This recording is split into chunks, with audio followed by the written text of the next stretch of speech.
Fala aí, rapaziada do canal Complexo Vascaíno, tranquilidade, tudo bem com vocês? Espero que sim. Mais um vídeo, graças a Deus, aqui. Quem fala é o Fábio. E rapaziada, no vídeo de hoje, Vasco apresentou dois jogadores que, estão fazendo muito torcedor vascaíno coçar a cabeça. Vamos falar tudo sobre eles. E mais, jogador internacional de extrema qualidade pode estar chegando ao Vasco em julho. Isso e muito mais no vídeo de hoje. Mas antes da gente continuar, você que não é inscrito do canal, peço que você se inscreva. Minha frase padrão aqui do canal: Vascaíno ajuda Vascaíno. Você já ajudou um vascaíno hoje? Esse é o momento. Deixa um like aí também. Concorda com o que eu falei? Discorda? Escreve aí nos comentários. E galera, sem demorar muito, vamos pro vídeo, rapaziada. Bora! Então é o seguinte, Vasco hoje apresentou o Matheus Carvalho, que está aí na esquerda da foto, e na direita, Gabriel Carabarral, que vai se chamar no Vasco Gabi Carabarral. O que vocês acham desse nome aí que ele adotou? Bem, foi hoje, na tarde de quinta-feira, desta quinta-feira, mas é o seguinte, galera, eu não vou ficar somente na apresentação, obviamente eu vou trazer para vocês o que eles falaram, mas eu vou um pouco mais a fundo. Pesquisei algumas coisas que eu acho que são interessantes. E vamos começar pelo Matheus Cocão. Sim, ele gosta de ser chamado de Matheus Cocão, no Vasco ele vai ser chamado de Matheus Carvalho. Talvez pelo próprio Vasco, né? Talvez esse nome pudesse pegar mal entre a torcida, então o Vasco resolveu alterar o nome dele. Então vamos lá, não sei se vocês sabem, esse jogador ele estreou no ano passado pelo Náutico, na Série B, com 20 anos de idade. Mas ele não tem um passado, vamos dizer assim, jogando em clubes profissionais. Ele não vem de uma base profissional, ele não vem da base do Náutico. E é o seguinte, na reportagem que saiu no ano passado, escrita pelo João de Andrade Neto, a gente tem a seguinte apresentação. Promessa do Náutico, volante realiza sonho de família boleira ao estrear no time profissional. Matheus Cocão, de 20 anos, tem pai, mãe e duas irmãs que jogam futebol em peladas em Tucuruí, no Pará, onde nasceu. Volante fez testes na Suécia, e parte de projeto social de lateral Victor Ferraz. Sim, aquele lateral que brilhou muito com a camisa do Santos. Então eu vou trazer umas partes aqui interessantes para a gente conhecer um pouquinho desse jogador e ver que o histórico dele é muito parecido com diversos outros, sabe?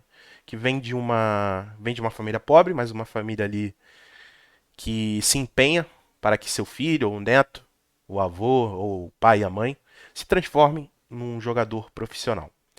Então vamos lá, tá aqui, ao entrar, lembrando que isso aqui é sobre o ano passado dele no Náutico, a estreia dele.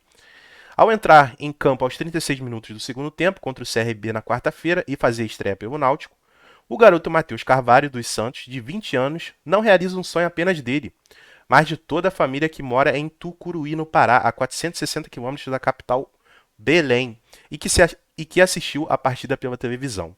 Uma família movida pela paixão pelo futebol, em onde quase todos jogam bola, incluindo o pai, a mãe e duas das três irmãs de Cocão.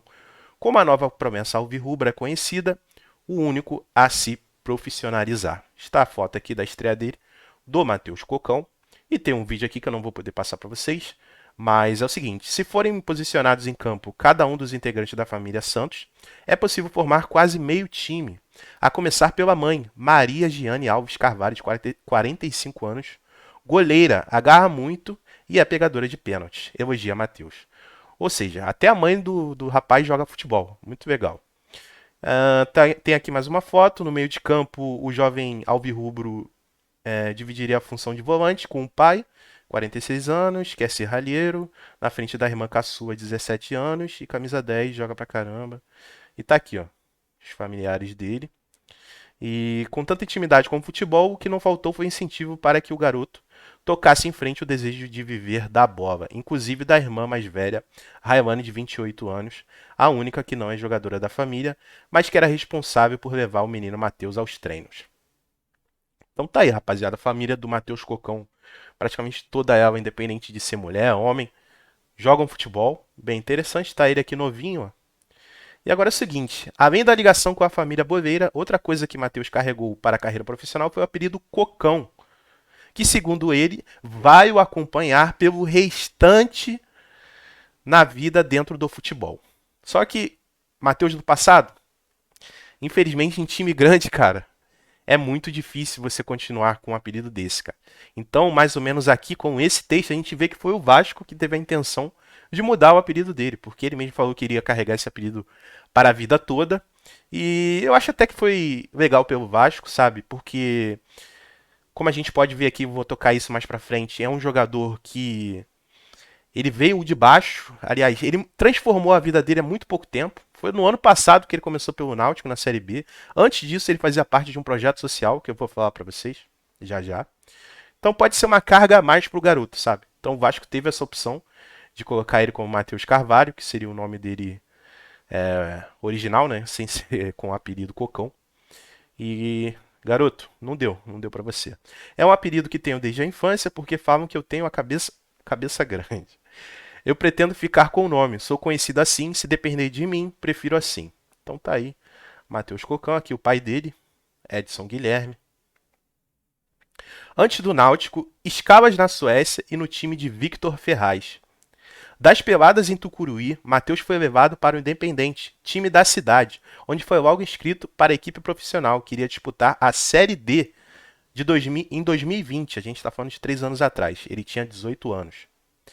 De lá, já como empresário, partiu para um período, o cara escreveu errado, um período de teste no futebol da Suécia, onde passou apenas 2 meses antes de chegar ao VF4, clube da Paraíba que pertence ao lateral direito do Náutico, Victor Ferraz, e que também funciona como projeto social.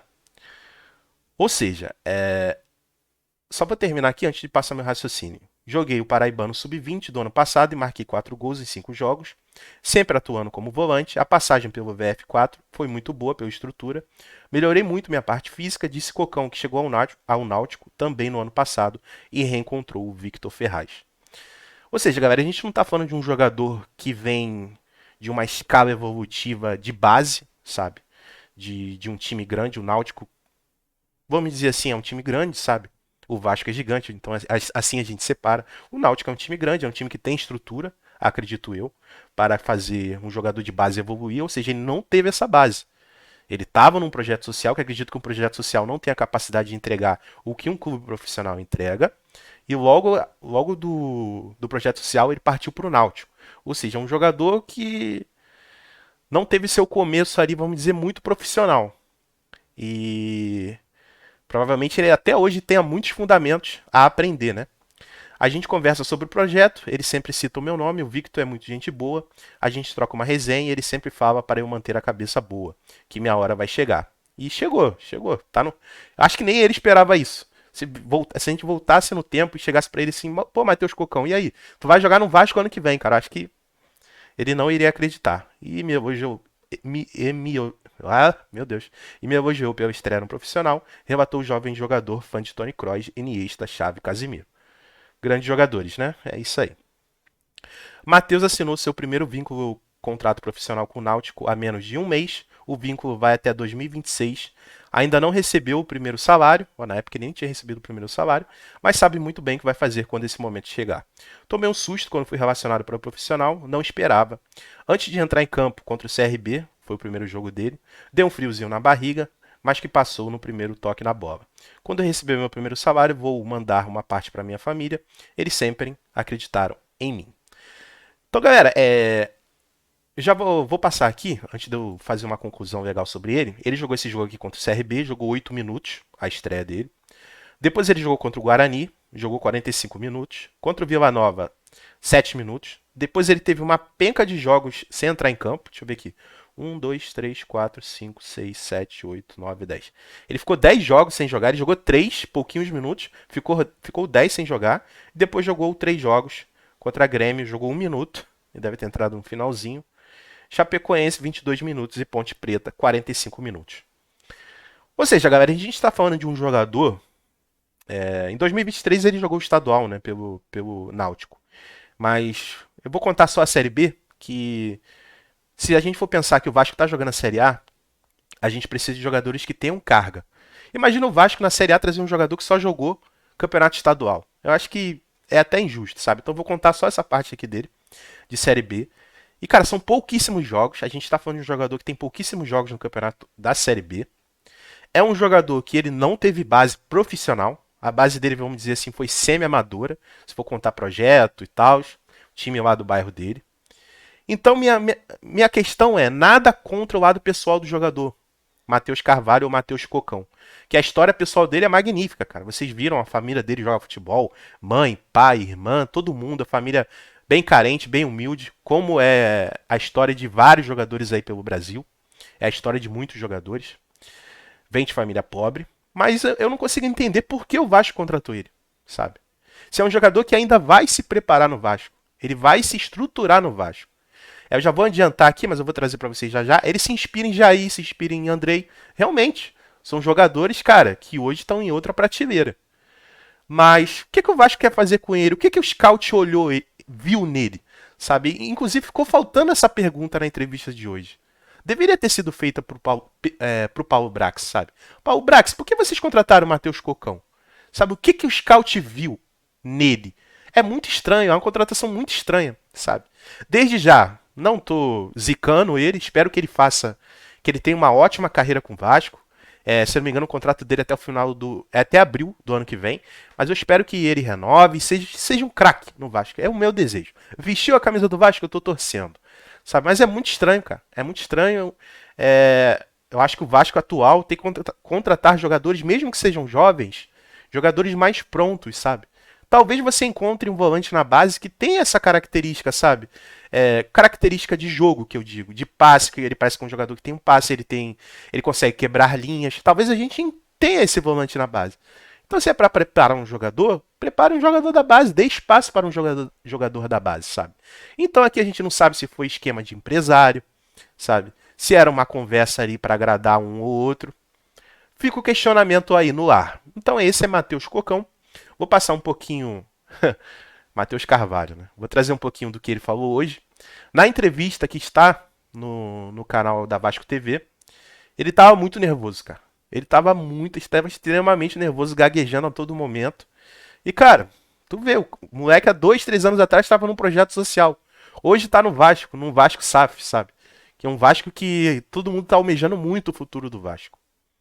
Então vamos lá, fiquei bastante impressionado com a torcida. Foi uma sensação muito boa estar no Maracanã. Ele estava no jogo contra o Palmeiras. Fiquei bastante impressionado com a torcida. Vou trabalhar forte para estar sentindo todo aquele calor o quanto antes. Realmente deve ser impactante, né? Nada contra o Náutico, mas não tem como comparar. Pra gente, torcedor, primeira vez que eu fui no Maracanã foi algo fantástico, sabe? Fantástico. Eu fiquei umas 2, 3 semanas ainda pensando só naquilo que eu tinha vivenciado. Agora imagina pra um cara ali, não sei, que ele tenha entrado ali no gramado, visto aquilo de dentro, sabe? Deve ser algo extremamente impactante. Ainda mais pelo passado humilde dele. E vamos lá, Matheus Carvalho agora aquele ponto. Elogia Andrei Santos e Jair. São dois grandes jogadores. São dois grandes jogadores. O Andrei, apesar de novo, é uma referência muito boa para mim, dentro e fora de campo. O Jair, mais experiente também. Espero trabalhar junto com eles e dar o melhor para o Vasco. Então, se a gente for falar de suporte, eu acho que suporte melhor para ele não tem. Não sei se vai ser uma carga muito pesada. Mas, cara, é um jogador que está vindo de uma Série B, se não me engano, o Náutico desceu para a Série C. E, cara, imagina o cara chega numa estrutura de Vasco, que é a estrutura de... Não é a melhor do mundo, a gente sabe disso, que o Vasco ainda tem muito a evoluir, mas é uma estrutura magnífica. Com jogadores desse do lado, sabe? Ele olha pro lado, vê Jair, olha pro outro, vê o El Pelé, olha pro outro, vê o Andrei. Então, cara, ele tem a faca e o queijo na mão. Se ele realmente tiver esse diferencial que o Vasco encontrou pra contratar ele, ele tem tudo pra brilhar, cara. Que estrutura ele tem e experiência do lado ele tem. Suporte de Abel Braga, de Barbieri, de Paulo Brax, ele tem. Então, está aí. Galera, já falamos de Matheus Cocão. Agora a gente vai falar um pouquinho sobre Gabriel Carabarral, que veio do Santos, mas ele brilhou muito. Deixa eu botar aqui certinho. Ele brilhou muito no Campeonato Argentino de 2019. E tá aqui, ó, 2018, 2019, onde ele teve 24 partidas. Gabriel Carabarral, agora Gabi, né? Gabi Carabarral. Em 2019 ele fez 24 partidas, se eu não me engano pelo Argentino Júnior, fez 6 gols e teve 6 assistências. Ou seja, aqui foi o auge dele, muito com a sua característica, né? Que são passes, que são faltas, aquele corte rápido que ele tem, chute de fora da área, né? E tá aqui, 2018, 2019, a temporada foi onde ele brilhou mais.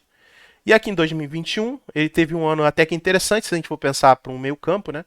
Ele teve 22 partidas, ele fez 4 gols e teve 4 assistências. Só que, agora a gente vem para o Campeonato Brasileiro, ele já com a camisa do Santos, Campeonato Brasileiro do ano passado. E tá aí, ele teve 8 partidas jogadas, lembrando que ele se lesionou, mas ele fez somente um gol e não deu nenhuma assistência. Cara, é muito pouco, sabe? É muito pouco. No Campeonato Paulista desse ano, se não me engano, ele não fez nenhum gol. É um jogador que o Vasco aposta no seu passado, não aposta no seu presente, vamos dizer assim, que ele chega em baixa, ele está em baixa, ele precisa mostrar, apesar que já fez um gol de falta num jogo treino, mas jogo treino não diz nada, o que diz tá ali jogando contra os times grandes, né? Bahia, Flamengo, para mim isso que conta. Então o jogador que está vindo em baixa, o Vasco está apostando. Então, eu ainda vou passar a entrevista do Carabarral, mas se a gente for pensar, Matheus Cocão, Gabriel Carabarral, são duas apostas, são 2 pontos de interrogações enormes que o Vasco está trazendo. Mas são os últimos jogadores dessa última janela, que já se fechou. Mas eu acho que é isso. Acho que não tem talvez muito o que a gente se lamentar. Lembrando que na janela de julho o Vasco vai trazer jogadores, sabe? Então a gente pode ficar tranquilo em relação a isso. Mas essas duas últimas contratações é um ponto de interrogação muito grande. Não sei se Matheus Cocão vai entregar tão cedo. Talvez o Carabarral possa surpreender a gente. Eu acho que tem mais chance. Muito pela sua experiência, já tem 31 anos comparado ao Matheus Cocão. Então essa é a nossa expectativa. Então tá aí, Gabriel Carabarral chegando embaixo no Vasco. E hoje ele falou o seguinte: estou com muita vontade de jogar e de ajudar os meus companheiros. A verdade é que fiquei muito impressionado, estou com muita vontade de jogar, de ajudar os meus companheiros, tive a oportunidade de estar com eles e passar força no último jogo. Então tá aqui e mais. Eu conheci o Vasco desde a Argentina. Já haviam me falado sobre a força da torcida. Chegar no Maracanã e sentir esse calor de tanta gente foi uma loucura. Foi uma sensação maravilhosa. Realmente não tem como não ficar arrepiado, não tem como não ficar empolgado com a torcida do Vasco. Carabarral, o Vasco é um gigante do futebol. Haviam muitos meias no Santos. Lembrando, o Santos tinha muitos meias, talvez por isso ele tenha saído. Eu tinha acabado de voltar de uma lesão e quando houve oportunidade, não duvidei e vim para o Vasco. E não duvidei em vir para o Vasco em nenhum momento. Ou seja, o Vasco fez a proposta junto ao Santos. Ele viu que talvez ele não iria ter muito espaço ali no time, por ter muito meias. E ele decidiu vir para o Vasco e espero muito que ele consiga fazer o que ele fez lá em 2019, sabe? Na temporada 18-19 pelo Argentino Júnior. Comecei jogando como ponta direita, cheguei a jogar como primeiro marcador do meio, como o Matheus, que seria o Matheus Cocão que estava do lado dele. E no último ano joguei como um meia pela esquerda. Como eu venho jogando assim nos últimos anos, me sinto mais cômodo jogando como meia pela esquerda. Muito interessante isso, porque eu ando tocando muito na tecla que hoje, acredito eu, que a posição mais fraca do Vasco seja a ponta esquerda. Seja onde o Alex Teixeira joga, sabe? E o Alex Teixeira é muito nítido que ele não está conseguindo manter, sabe? Ele não consegue jogar o jogo inteiro, ele sempre cansa. Então acredito que o Carabarral vai ter muita oportunidade até a próxima janela. Talvez o Vasco contrate um ponto esquerda, mas bem capaz do Carabarral ter muita oportunidade. Diferente do Matheus Cocão, onde ali na volância ele vai ter muita disputa. Porque no banco a gente tem Barros, no banco a gente tem Galarza, sabe? Então a gente tem Marlon Gomes. Então acho que o Matheus Cocão vai ter muito menos oportunidade. Mas na ponta esquerda é uma posição carente no Vasco. Acredito eu que o Gabi Carabarral... O que você achou desse nome que ele botou na camisa? Gabi Carabarral. Fica aí o questionamento. Lembra o outro Gabi, né? Então eu acho que o Gabi Carabarral vai ter muita oportunidade na ponta esquerda. Então tá aí, deixa eu ver aqui eu já mudei de assunto. Então tá aí, eu desejo, cara, independente dessas duas contratações serem uma dúvida enorme pra gente torcedor, mas eu desejo tudo de bom pra eles, cara. Que eles arrebentem, destruam, sabe? O Carabarral aqui, a gente pode pegar o exemplo do Diego Souza. Lembra lá em 2011, que a gente foi campeão da Copa do Brasil, depois em 2012 a gente jogou aqueles campeonatos, Libertadores e tal. Cara, o Diego Souza chegou no Vasco em baixa, total em baixa. Se eu não me engano, ele tinha saído do Atlético Mineiro, torcida xingando, isso, aquilo. destruiu aqui no Vasco. Então vamos torcer para que o Carabarral tenha essa mesma história. E é isso, rapaziada. Futebol é uma caixa de surpresas. Claro, muitas vezes você tem mais certeza que algo vai dar bom, que um jogador vai jogar no seu time. E outras vezes a expectativa é baixa. É no caso desses dois, mas tudo de bom para eles. Galera, vamos mudar de assunto? É o seguinte, hoje Cuéllar voltou ao noticiário. Vasco define Cuéllar como alvo para a próxima janela. E Palácios pode ser comprado pelo Colo-Colo. Antes da gente falar do Palácio, vamos falar do Cuéllar. Inclusive, eu já fiz um vídeo especial sobre ele aqui no canal. Vou tentar deixar aí na descrição se eu me lembrar. Mas está aí, o colombiano Gustavo Cuéllar, do Al Hilal, está no radar. Além de ter trabalhado com Maurício Barbieri e Abel Braga no Flamengo, o volante agrada muito o diretor de futebol Paulo Brax. Houve contatos no fim do ano passado, mas os valores inviabilizaram a negociação. É uma situação considerada complexa e no momento o Vasco observa com interesse. Inclusive no vídeo passado, cara, eu cheguei a comentar que no meu ponto de vista, cara, é um chute. Isso é um chute. Eu acredito que o Vasco já esteja fechado com ele, mas o Vasco não pode noticiar. A gente tem vários pontos fortes aqui. O primeiro, Paulo Brax gosta muito dele, gosta muito do Cuéllar. Você assistiu a partida lá do Mundial, semifinal, Al Hilal e Flamengo? Cara, Cuéllar jogou demais, joga ainda muita bola. Ele tem 30 anos, né? Se eu não me engano. Primeiro fator, Paulo Brax gosta muito dele. Segundo, ele conhece Maurício Barbieri e Abel Braga. São dois pontos muito fortes. Inclusive, eu anotei mais algumas coisas aqui que eu tinha falado no vídeo passado. Ele quer voltar para o Brasil. Lembrando que ele é colombiano. A ponte aérea Brasil-Colômbia é muito tranquila, então facilitaria muito para ele rever ou ver sua família com mais facilidade. O Andrei vai sair, vocês sabem disso. O Andrei vai jogar o Mundial Sub-20. O Andrei vai voltar não, né? Vai ir de vez para o Chelsea. Outra coisa, o Al Hilal quer rejuvenescer o time. O Al Hilal tem a taxa de idade muito alta, sabe? Então eles querem rejuvenescer. E um desses processos, acredito eu, possa ser a saída do Cuéllar. Lembrando que o Cuéllar ganhou muitas coisas com o Al Hilal. E eu vi um jornalista falando isso, que como premiação por tudo que ele fez pelo Al Hilal, eles podem antecipar o contrato, que o contrato dele termina no ano que vem, 2024, mas podem antecipar para ele sair na próxima janela de julho.